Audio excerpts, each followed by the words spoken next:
teman-teman sekalian, lanjutannya yaitu sebab lemahnya iman yang kedua, konsistensi emosional. Kata penulis di sini, setiap manusia pasti memiliki perasaan atau emosi dan dalam kurung maksud saya emosi ya. Setiap manusia pasti memiliki perasaan dalam kurung emosi dan akal sehat kecuali manusia yang telah Allah cabut akalnya atau gila. Akan tetapi terkadang sebagian manusia tenggelam di dalam lautan emosi hingga tidak memiliki sikap bijaksana yang menyebabkan kemandulan dalam berfikir. Lalu kondisi seperti ini menyebabkan seseorang mudah melakukan kesalahan serta meninggalkan yang benar. Inilah kondisi yang dialami oleh sebagian orang yang bersikap konsisten secara emosional dalam kurung perasaan. Bukan karena keinginan sendiri atau kesadaran suci. Terkadang sikap konsisten semacam ini timbul karena dipengaruhi suatu nasihat yang ia dengar atau karena suatu kalimat yang mempengaruhi dirinya. Dan pengaruh semacam ini bersifat sementara atau temporer serta mudah hilang, terutama ketika cobaan kecil dialami oleh hatinya, hingga melemahkan sikap konsistennya, bahkan terkadang melenyapkannya sama sekali. Fakta dan pengalaman telah berkata seperti itu.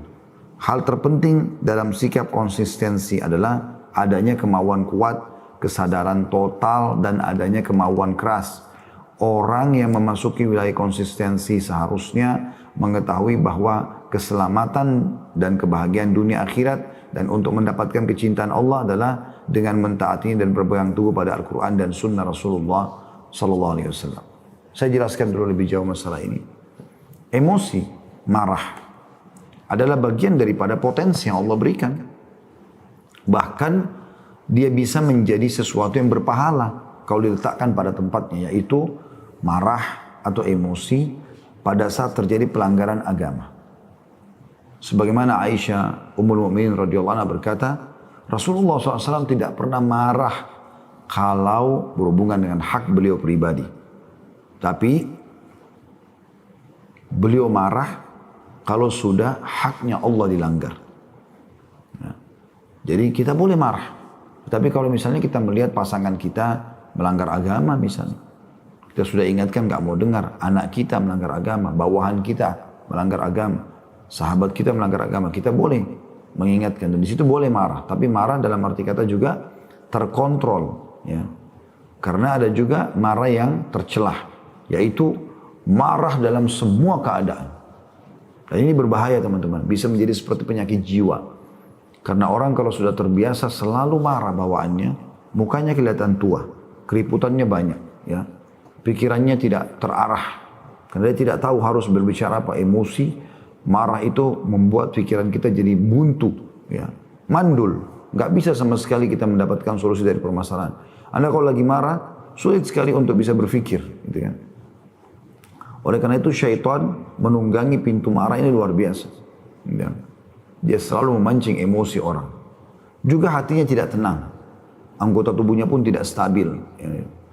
Berpengaruh sekali dalam kejiwaannya, dalam keputusannya, dalam pekerjaannya. Maka kontrol emosi itu, kontrol. Nabi SAW bersabda kepada seorang sahabat, Inna fika khaslatan yuhibbuhum Allah wa rasuluh. Dalam dirimu ini ada dua sifat yang sangat dicintai Allah dan Rasulnya. Maka sahabat ini berkata, ya Rasulullah, apakah itu ada dari diriku, dalam diriku, atau Allah memang yang memberikan kepadaku? Kata Nabi SAW, Allah memberikan kepadamu.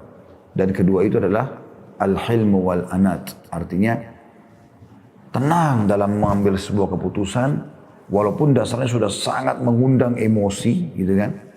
Dan bijaksana. Walaupun dia dalam kondisi marah pun misalnya, dia tidak akan menentukan keputusan kecuali dengan adil, dengan benar. Seperti itulah. Di dalam surah Al-Imran, saudaraku seiman, Anda bisa buka surah nomor 3 ayat 133. Allah Subhanahu wa taala di situ menyebutkan, ya. Saya berharap teman-teman coba buka surah ini, ayat ini di Al-Imran. Kalau Anda sudah buka, saya akan bacakan. A'udzu billahi minasyaitonir rajim. Bismillahirrahmanirrahim.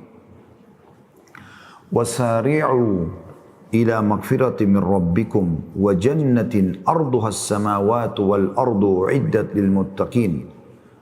Dan bersegeralah kamu kepada pengampunan dari Tuhanmu. Kalau kau punya dosa, segera taubat sebelum datang ajal, menyesal nanti. Istighfarlah, ya. Taubat kepada Allah SWT, kembali kepada Allah. Dan kejar surga. Setelah itu kau sibuk dengan amal soleh yang luasnya seluas langit dan bumi, yang disediakan untuk orang-orang yang bertakwa. Baik, sekarang wahai Tuhan kami, ya Allah, kami ingin tahu orang yang bertakwa itu siapa saja, supaya kami bisa diterima taubatnya, kami bisa masuk surga, menjadi penghuninya. Allah sebutkan di 134-nya. Salah satunya nanti adalah yang jadi bahasan kita ini. Allah mengatakan yaitu orang-orang yang bertakwa, alladzina yunfikuna fis sarra'i wad dharra'i wal qadhimin al ghaidh wal 'afina 'anil nas wallahu yuhibbul muhsinin.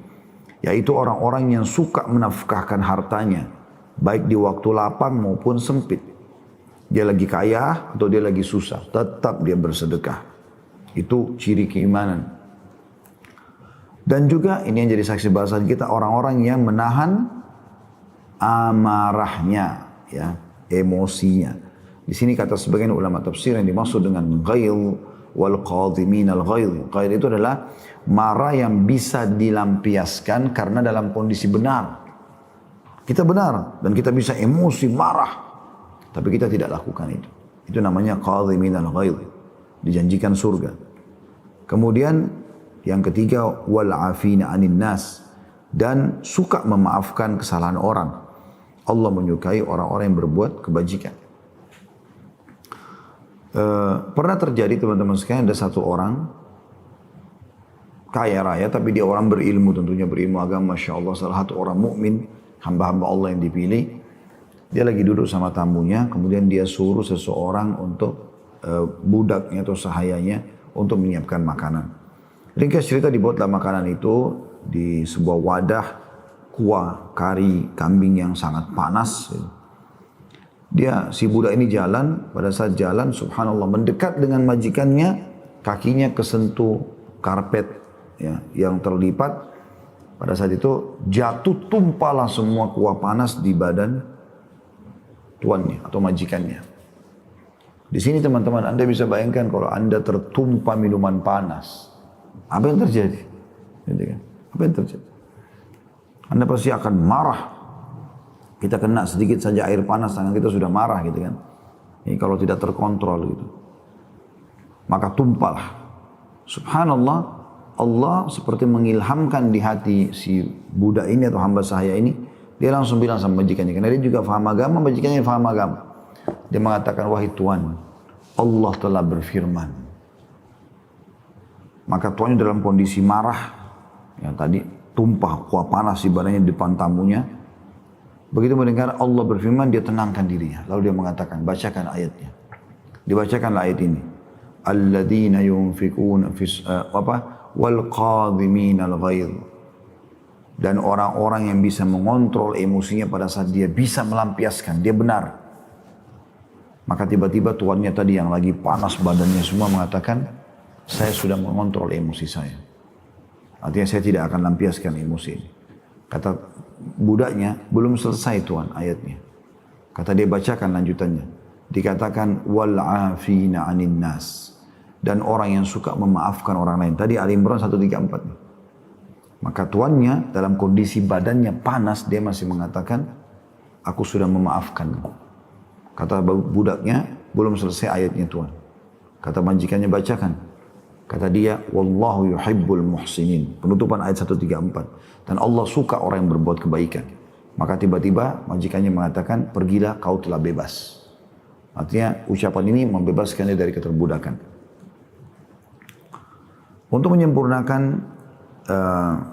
bahasan ayat, saya akan lanjutkan sedikit 135 dengan beberapa ayat setelahnya supaya kita ambil manfaat lebih banyak tentunya, walaupun bahasan tentang emosi tadi sudah selesai gitu ya. Yaitu bunyinya 135-nya, walladzina idza fa'alu fahishatan aw zalamu anfusahum dzakarullah fastaghfiru lidzunubihim wa may yaghfiru dzunuba illallah wa lam yusirru wa lam yusirru ala ma fa'alu wa hum ya'lamun. Selain 3 sifat tadi, ya, orang-orang yang, maaf, 4 sifat tadi ya, orang yang berinfak dalam kondisi sempit dan lapang, orang yang bisa mengontrol emosinya, orang yang suka memaafkan, dan Allah menyukai orang berbuat kebaikan. Ya. Kemudian yang kelima adalah, dan orang-orang yang apabila mengerjakan perbuatan keji, maksudnya adalah perbuatan dosa, begitu dia mau terjerumus atau menganiaya dirinya sendiri, maka mereka ingat akan Allah, lalu memohon ampun terhadap dosa-dosa mereka, dan siapa yang dapat mengampuni dosa selain daripada Allah, tanda tanya, dan mereka tidak meneruskan perbuatan keji itu, sedangkan mereka sudah mengetahuinya. Lalu ayat 136-nya kita tutup dengan ini, ulaika jazaohum maghfiratun min rabbihim wa jannatun tajri min tahtihal anharu khalidina fiha wa ni'ma ajrul amilin. Mereka itu balasannya ialah ampunan dari Tuhan mereka dan surga yang di dalamnya mengalir sungai-sungai, sedang mereka kekal di dalamnya, dan itulah sebaik-baik pahala orang-orang yang beramal. Juga pernah ada seorang anak muda datang kepada Nabi SAW. Kemudian dia mengatakan, ya Rasulullah, ausini, wahai utusan Allah, wasiatkan kepada aku. Maksudnya berikan aku nasihat, wasiat yang aku bisa pegangi dalam hidupku supaya aku bahagia. Maka Nabi SAW mengatakan, la taghdab, jangan kau emosi. Dia mengatakan, apalagi ya Rasulullah? Kata Nabi SAW, la taghdab, jangan kau emosi. Apalagi ya Rasulullah? Yang ketiga kali dia mengatakan, kata Nabi SAW yang ketiga kali, la taghdab, jangan kau emosi. Ya. Dan teman-teman, sekali lagi, emosi adalah potensi dalam diri, tetapi emosional yang tidak terkontrol ini berbahaya. Akhirnya orang kalau membiasakan ini ditunggangi oleh syaitan bisa merusak kejiwaannya. Ada orang subhanallah karena seringnya emosi, apa saja depannya dianggap sebuah bahan untuk emosi. Ya. Dia lagi naik mobil, ada orang melewati mobil dia, marah-marah. Haknya orang di jalan, dia mau lebih dulu. Kenapa? Kadang-kadang saya temukan ada orang begitu dulu, pernah saya temukan di jalan. Dia jalan dengan lambat tapi di sebelah kanan. Ya. Saya udah kasih tanda dim lampu mobil, gak pindah. Saya klakson, gak mau pindah. Subhanallah gitu. Tidak tahu kenapa. Dan uniknya, setelah lama mungkin saya klakson, saya tetap mau dia supaya bisa memahami masalah itu. Ya, karena kita melambung dari sebelah kiri mungkin ada peringatan gitu kan. Kita tetap di jalur, memang jalur cepat. Dia pindah ternyata dia kesannya marah gitu. Kayak buka jendela marah. Kan subhanallah, udah salah kenapa harus marah gitu. Ada orang seperti itu. Ya, ada orang lebih parah lagi. Karena sukanya emosi sampai pasangannya tidak nyaman di sebelahnya. Apa saja marah, apa saja marah. Gitu. Kecuali memang itu pelanggaran yang memang pelanggaran, masuk dalam pelanggaran agama ya. Misalnya memang ya dia nusyud, istri atau suaminya yang pelaku maksiat, mungkin lah. Dia marah karena memang terjadi pelanggaran agama gitu. Tapi kalau enggak, telat sedikit bawa minuman, istri sudah dimarahin. Suami sedikit telat pulangnya sudah marah. Kenapa ini? Ada lebih parah daripada itu. Marah terhadap dirinya sendiri. Karena terlalu emosional dan dia menjadikan sebagai sebuah pola dalam hidupnya. Dia temukan memang mukanya sudah nggak nyaman untuk dilihat karena semuanya emosi. Semuanya bergaris-garis wajahnya karena semuanya marah. Dia kalau mau pakai baju, misal dia salah sendiri, kancing dia. Tadinya di sini misalnya dia ganti dengan kancing yang di bawahnya misal. Contoh. Sudah cukup dia marah pada dirinya sendiri. Atau dia mau pakai sendal, rupanya karena buru-buru terbalik sendalnya. Atau dia salah pakai sendal, dia marah dengan dirinya sendiri. Ini kenapa? Atau angin, kebetulan kena kencang, pintu sempat tertutup dengan keras, marah dengan angin dan pintu. Apa hubungannya? Ya sudah terjadi. Coba redam diri. Karena terbiasa dengan emosi ini akan membuat lemahnya iman. Ya. Kita akhirnya sampai pada tingkat memungkiri apa yang telah Allah SWT takdirkan. Hujan. Hujan lagi nih. Kok hujan terus sih? Nah, kan jadi Protes keputusan Allah SWT, padahal Allah lebih tahu masalah itu. Bukan tugas kita protes. Anda kalau kerja di perusahaan lalu Anda banyak protes atasan Anda, sudah cukup Anda dipecat. Bagaimana dengan protes Allah Subhanahu wa taala? Bahkan Allah Subhanahu wa taala menakdirkan semua dengan kemahaluasan dan kemahaadilan, kemahaluasan ilmunya dan juga kemahaadilannya. Allah tahu kenapa di sini turun hujan, kenapa di sini jarang turun hujan, kenapa di sini turun salju. Semua itu ciptaan Allah Subhanahu wa taala. Allah lebih tahu. Sebagaimana pemilik perusahaan tahu kenapa dia harus cat warna coklat dinding kantornya, kenapa dia harus pilih jenis komputer ini buat pegawainya, kenapa dia harus kasih tentukan jam kerja, dia lebih tahu. Dan orang yang bekerja cuma tahu ikutin saja peraturan. Kapan dia protes kemungkinan besar dia akan dikeluarkan, gitu kan. Seperti itu kurang lebih. Maka harus kita kontrol tentang masalah emosi ini, karena kalau tidak maka akan jadi masalah baru dalam hidup seseorang. Dan itu bisa melemahkan imannya, selemah-lemahnya itu. Ya.